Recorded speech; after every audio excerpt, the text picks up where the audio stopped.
activité, du moment qu'on a décelé chez lui, bien entendu, la corruption morale qui fait de lui un membre propice. On ne veut surtout pas recruter quelqu'un qui pourrait faire éclater le groupe ou qui pourrait dénoncer ce à quoi il assistait.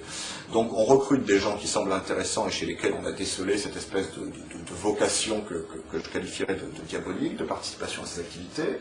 On l'invite d'abord à des soirées moins extrêmes que celles que la personne sera amenée à connaître par la suite, mais au cours desquelles on l'enferme, en filmant ce qui se passe dans ces soirées, en y faisant participer, ce qui permet de s'assurer de la loyauté future du membre et qui ne parlera jamais à personne.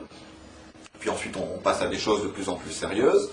Et la morale, si j'ose dire, l'idéologie qui sous-tend ce groupe, et qui est très grave par rapport à ce qu'il révèle sur le fonctionnement réel de notre société, on raconte aux membres de ce groupe qu'en quelque sorte, toutes les règles qu'on leur a mis en tête depuis le début, que ce soit à l'école, dans la société, etc., sont des limitations à leur liberté qui les empêchent d'atteindre la quintessence du genre humain, et qu'il faut donc rejeter toutes les règles, à commencer par les lois, par la morale, par la décence, et qu'il y a nécessité de transgresser ces règles, de violer parfois littéralement tous les tabous pour faire sauter des sortes de verrous que l'on mettrait dans nos têtes depuis l'enfance.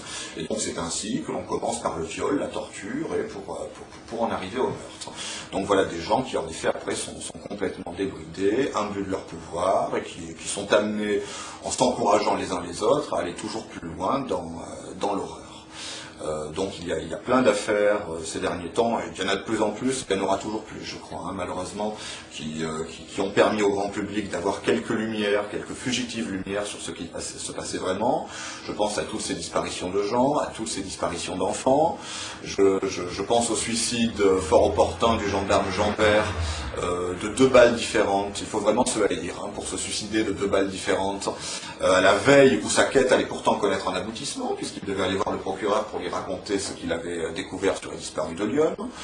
Je pense en Belgique à l'affaire Dutroux, dans laquelle il y avait des collaborations, des implications qui remontaient jusqu'au plus haut niveau de l'État. Je pense à un plus petit niveau au muselage d'une association anti-pédophile par le juge d'instruction que notre père nous affichait aux fesses et qui était un ami à lui.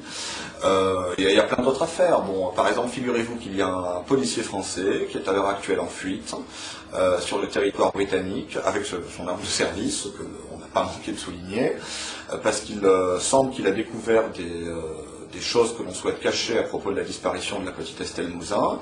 Alors bien entendu, on a essayé de faire passer ce bonhomme pour fou, et il a préféré s'enfuir en Angleterre parce qu'il avait peur, à mon avis à juste titre, qu'on l'assassine.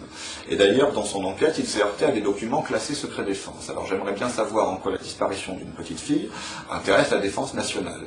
Alors comme j'ai mauvais esprit, je me dis qu'on classe des documents secret défense simplement pour ne pas qu'on découvre la vérité. La vérité étant, vous savez, j'ai très mauvais esprit, que cette petite a été la proie d'un de ces groupes.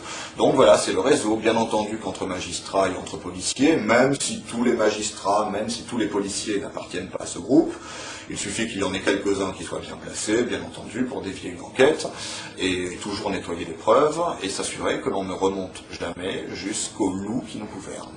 Nous sommes des moutons gouvernés par un troupeau de loups. Notre mère a pu voir à l'époque, quand elle assistait à des repas de magistrats où on discutait la veille ou l'avant-veille d'un procès, de comment mon père allait truquer le procès du lendemain.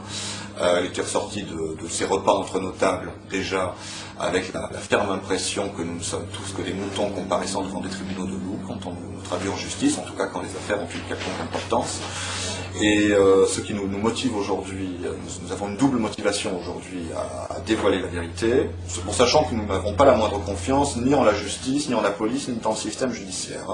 J'insiste très lourdement sur le fait que nous les connaissons beaucoup trop pour avoir la moindre confiance en eux. Alors il y a parmi eux des individus vertueux, je pense par exemple au gendarme Roussel. Il n'y a pas que lui, il y en a certes plein d'autres, mais le système est beaucoup trop gangréné.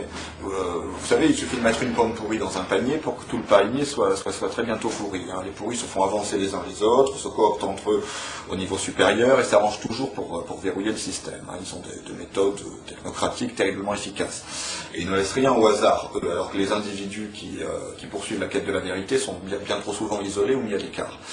Donc, primo, sachant que, même si je pense que ces révélations devraient rouvrir le dossier, je pense que le système lui-même nous mettra tous les bâtons dans les roues, et mettra tous les bâtons dans les roues des chercheurs de vérité pour arriver jusqu'au bout. Et c'est pour cela que tout cela doit se passer sous l'œil du peuple et qu'il faudra vraiment pousser à la roue si on veut que les choses avancent. Elles n'avanceront pas d'elles-mêmes, très loin de là.